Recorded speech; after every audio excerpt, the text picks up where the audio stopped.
After all these years, we finally have proof that aliens actually exist.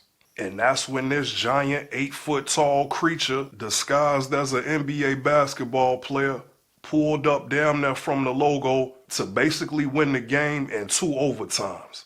Forget the fact that I picked the Spurs from the beginning of the year to win the chip. Forget the fact that a couple of days ago, I reminded the world that Wemby was about to take over the league. And keep in mind that this game was against the reigning and defending NBA champions, and also what some people would call the best team in the league.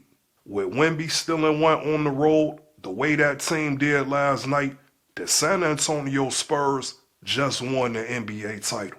I'm going to pull up these stats again for us to take another look at. And like before, feel free to read along as I read out loud. This says head-to-head matchup for this year's NBA season. The San Antonio Spurs have 4 wins.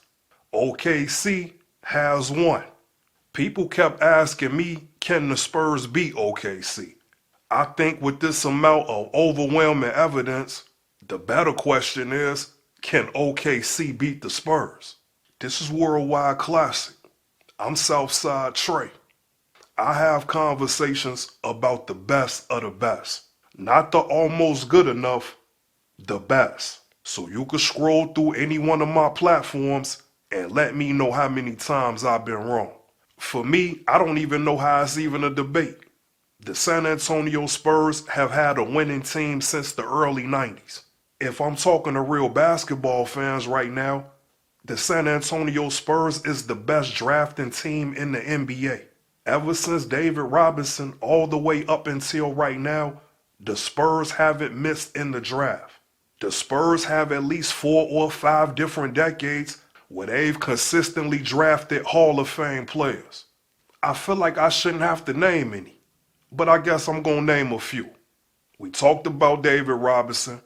What about Avery Johnson? Then you got Tony Parker, Manu Ginobili, and say what you want, all injuries aside, Kawhi Leonard is one of the greatest players of this generation. Last but not least, maybe the greatest power forward to ever play the game, Tim Duncan. The Spurs have 5 NBA championships, and Tim Duncan was the commander-in-chief of that team. We talk about how much Kobe and Shaq dominated in the 2000s, and rightfully so. Rest in peace to Kobe.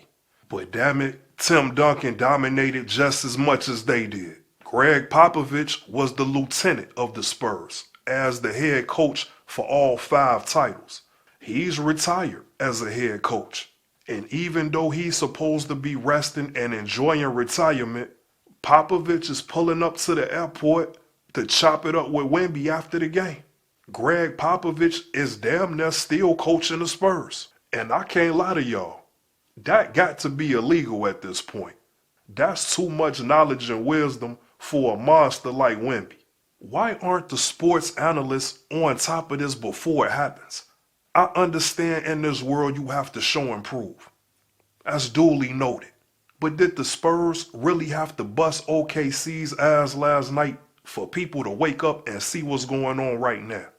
The NBA is going to get enough for trying to present the MVP award right before a playoff game. And then they pick the first game of the conference finals like these teams ain't about to go to war. And when you got guys like Wembanyama on one of the teams, you got real competitors with a killer instinct. Wemby is already fired up trying to get to the chip. And I know for a fact when he saw SGA hold up that MVP, he couldn't wait to get out there and bust their ass. And then after the game, Wemby struck a pose in front of his team, doing some type of alien ritual to let Earth know that he's arrived. My favorite basketball player then and now is Derrick Rose. If Rose didn't have the injuries that he had, we'll be having a whole different conversation in the NBA. And that's because even with all of the qualities and the skills Derrick Rose had, his biggest attribute was his killer instinct. That's the common denominator for all great players.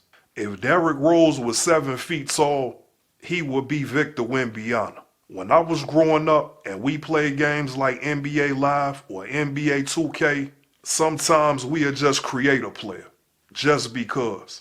And we will make all of his attributes 99.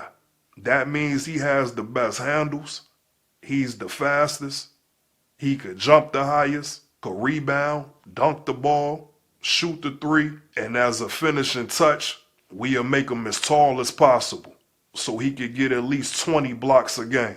That created player that we all have made on NBA Live or NBA 2K is now a real person.